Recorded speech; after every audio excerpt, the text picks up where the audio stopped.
अच्छा इसमें कर ये लेना एक और नीचे, ये सबसे बड़ा नीचे यहाँ पर 60 आवर्स है। सुष्मिता, ये डांसिंग फ्लोर है हाँ या यहाँ पर आप लोग वो रक्स वगैरह करते हैं?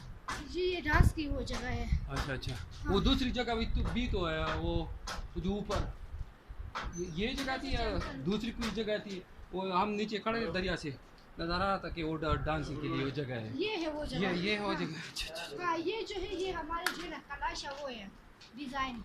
अच्छा।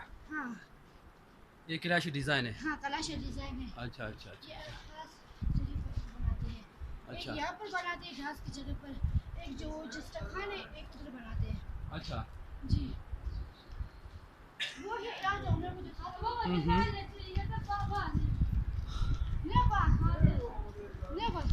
वो जो है वो हमारी इबादतगाह है, उसे हम अपनी ज़बान में महादेव कहते हैं। हाँ ये जगह नीचे हाँ, से हाँ। नीचे से आ रही थी। जी जी, नजर आ वही रही। जगह है। अच्छा अच्छा। ये हम अल्लाह के नाम पर यहाँ पर हम दुआएं मांगते हैं हाँ, और हाँ। यहाँ पर हम कुर्बानी भी करते हैं पूरी ज़रा करके। हाँ जी। किंगा है किंगा किंग किंग। सलाम किंग है। हाँ ये इसका प्यार से किंग बोलते हैं। हाँ, वो गाँव वो सबसे बड़ा गाँव है यहाँ की। ये हाँ, ये नीचे वाले गाँव। रंभूर का सबसे बड़ा गांव ये जी, जी, यही जी, है। यही है। अच्छा अच्छा। एक मिनट, इस बैकग्राउंड के साथ मैं सुष्मिता की